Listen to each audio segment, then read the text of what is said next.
All right, me as the sexiest man alive, voting to take place later.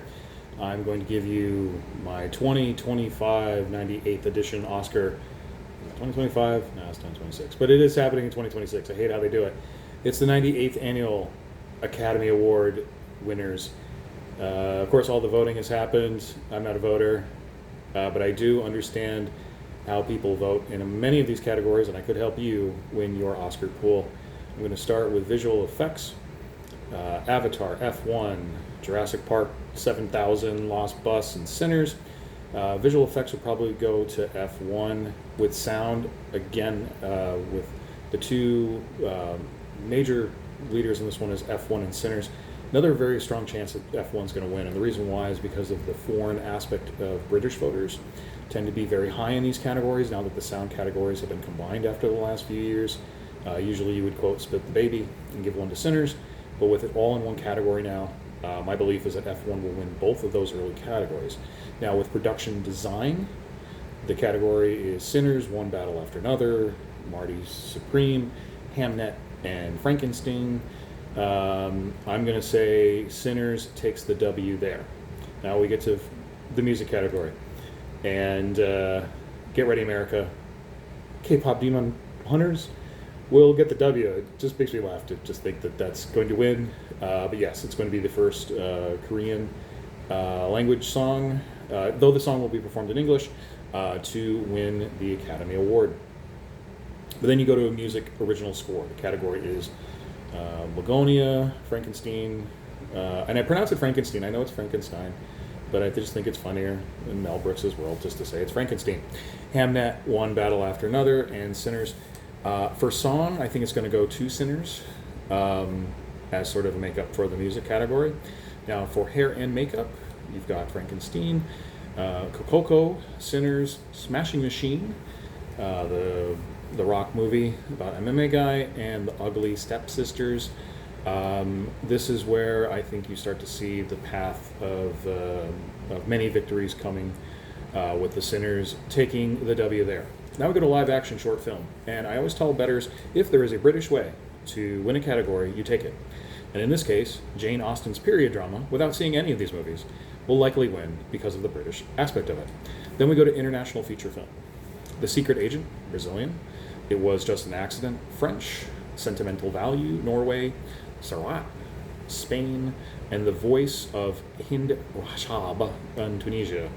I don't have a lot of good guesses on this one, but I'm going to go with Sentimental Value just because it won a number of international awards. Then we go to film editing, and this is where I think you will get One Battle After Another, getting a W over Sinners, and Sentimental Value.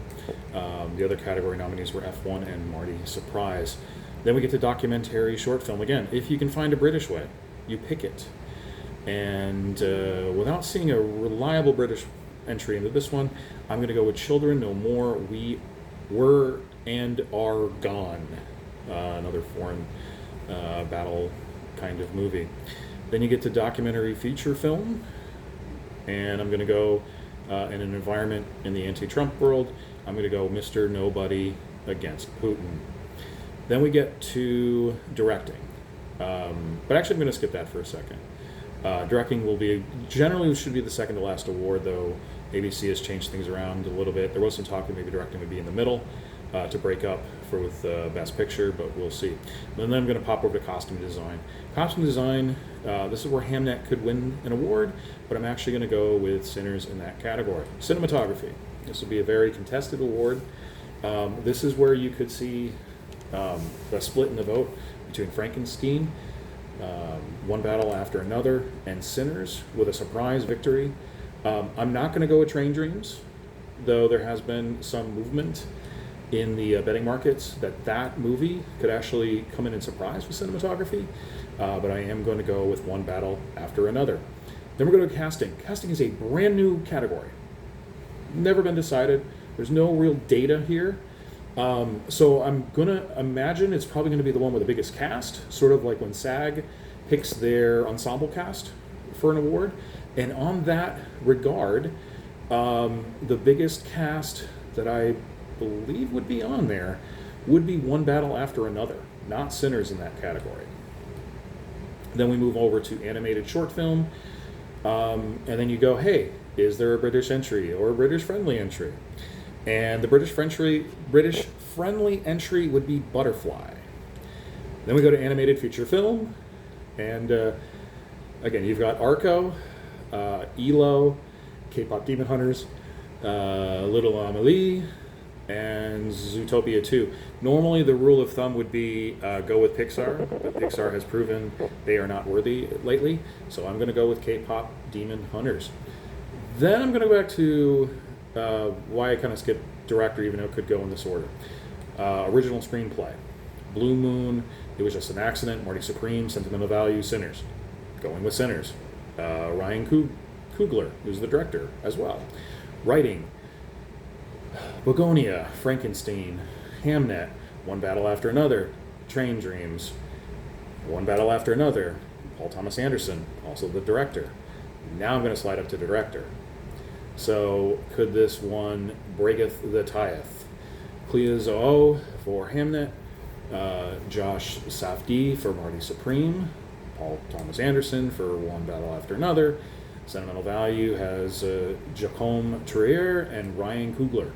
Now, director only has 5, where Best Picture has 10. That could play out into the final voting. Paul Thomas Anderson has never won the award for directing.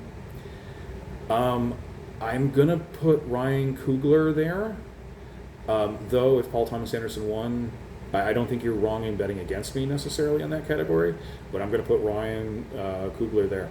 Then we're gonna go to actor in a supporting role. This is where you could get another late upset. So the betting money has been on Stellan Skarsgård for the Sentimental Value for the entirety of the, basically for the entirety of the award season. However, Delroy Lindo does hit the very old vote, never going to be nominated again, very good actor, and what happened at the BAFTAs? Does that have enough to carry him forward to get a surprise W? I don't have enough guts to say yes on it, so I'm going to stay with Stellan Skarsgård. But if somebody wants to roll the dice on their pool and put Delroy Lindo in there, be my guest. Now we have actress in a supporting role.